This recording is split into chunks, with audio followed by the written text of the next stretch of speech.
sperm or something like that. Yeah, we don't say that. I don't say that. I don't say that. You know, I'm not, all right, so we've gone past that. But what I'm trying to say, if in the future you're going to accuse Islam of idolatry, you have to come with some solid facts.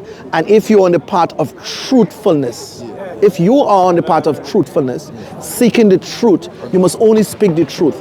And I'm saying to you, for years of experience, Islam is the staunchest and the strongest opponent to all forms of idolatry, tyranny, all forms of hedonism. But it's idolatry to say that God can be physical. Correct or no? Yeah, it's idolatry, yeah. But you said that in that day, okay, in that resurrection day, God can and will Reveal himself. Allow people to see him if he wants. He wants. Yes, I said that. So then that means that now he's physical. No, it doesn't mean that. Oh, it doesn't? No. So then how will they see him? Exactly. How will they see him does not mean to say he is physical. Now, for example, the knowledge we have of God is not extensive. We have knowledge of God, but it's not extensive, meaning to say all the details of God. And it's impermissible, it's not correct of us to step into a boundary to try to define God in terms of shape and color and space. We enter into territories of idolatry. So we don't go there. We do not go there. You don't go there, I don't go there. What we do, we stop when God says, and when he resurrects human beings on the day of judgment, whosoever he chooses to reveal himself to, he will do that in whichever way he find befits his majesty. However way God chooses to do that. Now, I said to you before, I don't have the knowledge of those details. I don't have that knowledge. But I'm thinking you're seeking a way to accuse Islam of idolatry. And if you're trying to do that, you're going to hurt your reputation. You're going to hurt your credibility. Because you're hurting yourself. The problem that I have... No, you're going to hurt yourself. Don't do it. ...is that Muslim people say that this stone has fallen from heaven. This physical stone has fallen from heaven. Yeah? That means that you're saying that heaven is a physical place. That stone is as physical as we are. All right, let me ask you a question. Do you believe that quail and manna fall from heaven to feed the children of Israel? Get your phone and go back to your book. What is this in? It's a story in Exodus when God led the Israelites in the wilderness for, I think, is it 40 years? Yeah. And he feeds them with food from heaven. Do you know that story? Yeah. So if he's disputing the stone, then he's going to dispute quail and manna. And he already disputed. He said to me, heaven is not a physical place. It's an imagination. But what was this food from heaven? Is it quail? Quail and manna. Yeah. Salwa and manna. And basal and thum. And the gist of it is that God fed the children of Israel with food from heaven, from above. But this was a spiritual. Just a minute, slow down. Before you start going on to hurt yourself, don't hurt yourself, read your scriptures. Because you're hurting your reputation, your credibility. Just read your scriptures first, study them, and then you can make up whatever you want to make up. Also, the Quran mentions the disciples as well. Allah fed them as well, food from heaven as well. Surah Ma'idah. But Jesus says, I am that food from heaven. Okay. So before you go there, read your scriptures before you hurt yourself. Because you're going to be hurting yourself. But what Old Testament? It's in Exodus, but I can't remember the reference. But it's a well-known story. But it's just I forgot the reference. No, but the question is, what we're trying to say. If he's trying to say it is ridiculous, or he is trying to say it is idolatry to assume that a stone from heaven would fall, I'm saying to him, Aswad as being a meteorite. A meteorite, Okay, what does that mean? like from space. So heaven can also refer to space as well. Who said that? Is that speculation? Yeah. Oh, well, I mean, speculation, the list of speculation goes on and on. Exodus 16:4-28. Then the Lord said to Moses, I will cause food to fall from the sky. This food will be for you to eat. Every day the people should go out and gather the food they need that day. I will do this to see if they will do what I tell them. Every day the people will gather only enough food for one day. But on Friday, when the people prepare their food, they will see that they have enough food for 2 days.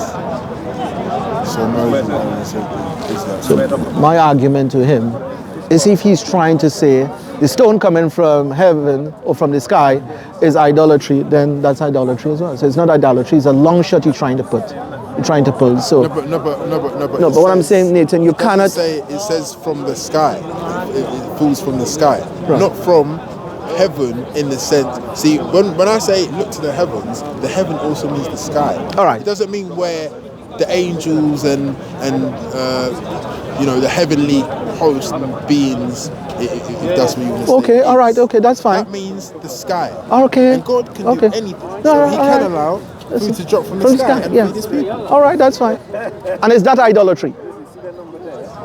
What, the food fell from the sky? No, that's not idolatry. It's not. For you to It's say just slow down. the stone is Slow fallen from slow down. Slow down. heaven, not the Slow- sky, but heaven. All right, slow down. Slow I'd say down. That's idolatry. Right. So it's not idolatry, food falling from the sky. No, Right. That's what? How would you call that? that's a miracle. All right, okay, cool. That's a miracle. Yeah. And if we were to say it's a miracle that this aswad, this black stone, came down. Not just from the sky. Slow down. Yeah, I get your point. Yeah. That's what you said. Yes. We did correct that before. I said, He's not inside. I corrected that before. I said, the throne of God is above the seven heavens, and the throne of God overarch the seven heavens. So when you say throne, what do you mean by throne? What do I mean by sits throne? on a The throne of God. God doesn't sit. Yeah, the throne of God. Now, I don't have those details, and as I said to you before, the knowledge of the unseen is only little has been given to us. So to pursue the details or to make mockery out of the details is blasphemy. I'm not saying that you are. I'm saying this. I'm cautioning myself that, and also we on camera. So if we were to give some brief description of what God said regarding His throne, His arsh, His heavens, and someone decide to make a mockery out of it, seeking details, I'm saying we do not take that route of blasphemy as going into blasphemy. I don't go there. I stop myself. We don't go that far. But what I'm trying to say to you, you should really come to some kind of conclusion looking at Islam, looking at the Quran with a different, fresh set of eyes, because you're making some ridiculous statements and you're trying to say that Islam supports idolatry through HAJJ or through the black stone. But do you understand my point? But what I'm trying to say, Nathan, don't get ridiculous. Don't hurt yourself. Yeah, but what you Do not become obnoxious. You're going to hurt yourself. fail to understand is that what you're saying, oh well, okay, I don't understand this bit, but I still believe it to be true, and I just don't understand the details that God. I don't say I don't understand. That's not what I'm saying. You're not with it, man. You're losing grip of yourself. No, because you said that you don't know the exact details. I said I don't know. Yes. So that's not Yeah. understanding. No, I don't know. When you have information, you can understand the information, you can discuss the information, right? You can analyze the this information. information is in Slow down, Holmes. I said to you, I do not know. It's not that I don't know.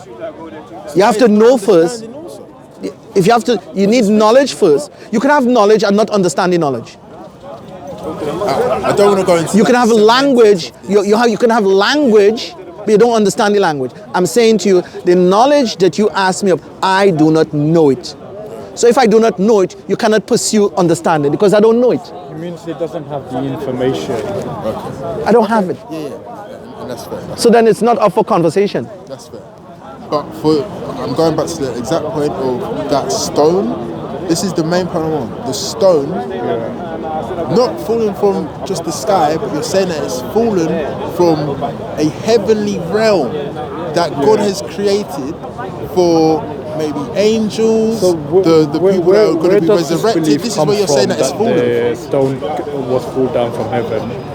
Is that based upon tafsir? It is in books of tafsir and it's in a lot of the traditional prophetic traditions. Yeah. But the question is, he's pulling a fast one to try to say a stone coming from heaven. Very sincere. No, a stone falling from heaven is idolatry. No, but how is that I sincere? don't see the logic. Exactly, it's a big Follows disconnect. If it's from heaven, for argument's sake. But, There's no logic behind it, Naz. but it could also be interpreted as meaning like from the sky and not necessarily heaven. So but it doesn't come from. So you're saying It's See, not and in, this is it's my not point. in the Quran itself, but at the same time I don't really see the logic there. Even if we had like certain information that it was from heaven, that therefore then it's idolatry. Idolatry. Because what you're That's a bit saying- ridiculous, what man. you're saying, because what you're saying is this stone is special. I don't believe that any stone is special. I Yes, don't believe but- that anything. It's special. Nothing is special. That's fine. Except That- from God right. himself. No. But yeah, the question is, if you That's believe what that, I'm saying. Nathan, I'm with you. But what I'm trying to say, for you to draw this as a conclusion to say this is idolatry, you fail because Because you're now saying that the stone is special, like it's come my from friend, if something, the heavenly realm. if you don't believe something is special, This is saying if you don't this believe is in something special, idolatry. if you don't believe something is special, I get that. I have no issues with that. All right. So I believe the remnants of the family of Moses is sacred. I believe in sacred relics. Sacred relics. The remnant of Moses' family. Yes. is special. So Moses had a staff. And I believe the staff of Moses, I don't believe that the staff is special. I'm with you. Okay, go ahead. I'm with you. Okay, you don't believe it. I'm not forcing Only you by the to. power of God himself allows that staff to turn into a snake. That I agree with. I also agree with that. We're not disagreeing with that. I don't think that is special. That's fine. I heard you when you said it the first time. You don't believe anything is special. That's fine. But I believe by the power of God and the will of God, the staff of Moses is special staff.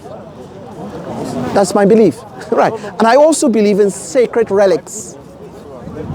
This is my belief. I believe in sacred relics. So I believe the Kaaba is a sacred place. I believe Mecca to be a sacred place. I believe some places on the earth are sacred and special to other places. So, for example, I believe the prophets are better than all other men. And the righteous men and the saints are better than other men. And the believers are better than disbelievers. And I believe the hypocrites are the worst scums in the world. And I believe the house of God is better than all other houses. And I believe Mecca and Medina and parts of Palestine, I believe in sacred lands, the lands where the prophets walked, the lands of Mesopotamia. I believe they are sacred lands. I hold those beliefs. You don't have to. But I know very well. Who's told you to believe just a minute. Who's told you to believe that? When you what I'm saying take about religion. when you take your time, and you go through your scriptures, you will come to realize there are some places in the scriptures that talk about holy lands. Yeah. You will come to realize that. So I'm not arguing with you on that. And holy mountains, Holy like Mount Tur. nation. Or, Yeah, Mount Tur. oh, okay. Allah talk about by the holy mounts. And when Allah told Moses take off thy shoes, for thou art on holy ground. Now, yes, now I don't want him to believe that. What I'm saying, I believe that. When he get deeper in knowledge, he will come to realize that some of what I believe have some kind of foundations. Right. Sure. So if he don't want to believe in all these things, that's his prerogative. But what I'm trying to say, as Naz is very fair, and Naz says he can't see the logic in you making a statement that Hajj or the black stone is equal to idolatry by the principle of definition. So if something is idolatry, it's idolatry based on this definition. And the definition that we're using to say the black stone is idolatry is because we take qualities of God and give it to the black stone. Don't hurt yourself. You're hurting yourself. Don't do it. Jacob anointed oil on a stone, like he anointed a stone in the book of Genesis. He poured holy oil on it. And holy water. And then that place becomes like a sacred place? Yeah. Or? And we believe in holy water as well. Yeah. We believe in holy water. Okay, fair. The Zamzam water is holy water. Jacob was anointed. The rainwater is holy water. Yeah. We believe in holy water. So we believe in holy things. I believe in it. And I think as you get deeper into knowledge, you will come to realize some things are sacred and sanctified and holy on this earth. Some lands are purer. Every human life is holy or sacred. That's why it's prohibited for us to take life. And the best lives are the prophets' lives. So, okay. Best men are the prophets. Are you meant to love your enemies in your holy scripture? Yes, yes. I'll tell you how I love. Is it sanctioned to make war against people? Well, I mean, at any time? Listen. God loved the people of Noah. You with me or you're not with me? Yeah. Right. So Noah was a believer, and majority of his family were believers, and the people of Noah were disbelievers. God loved the people of Noah, and this is why he did what he did to the people of Noah. So God loved Lot. Lot was of God. He was a prophet of God. And the people disbelieve in Lot. They disbelieve in God, and God loved them. That's why he sent fire and brimstone upon them out of love for them. You with me? So the same way how God loved the people of Lot, and the same way how God loved the people of Noah, I love them the same way. Yeah. All right. But You believe in hellfire? Paradise? You believe in paradise? You believe in hellfire? I believe in eternal life. Would you say eternal life is heaven? We believe in eternal life. But what I'm trying to say, to answer your question about love and love and love, the same way how God loved the people of Noah, what he did to the people of Noah, you really fully understand the process of drowning? Have you processed? Yeah, drowning. Have you ever processed that in your mind? Like, in terms of drowning, like what that is? Yeah, the sight of drowning, the pain of being drowned. Have you ever submerged yourself underwater swimming and you're running out of air? Can you imagine the process of how that water goes through your lungs? All right. Yeah. All right. Thanks a lot, Naz. Yeah. Have you ever processed that? Yeah. Right. So that's Right. So when the God of Noah drowned the people of Noah, women, children, cattle, and destroyed the land, God loved them so much that he drowned them. I love them the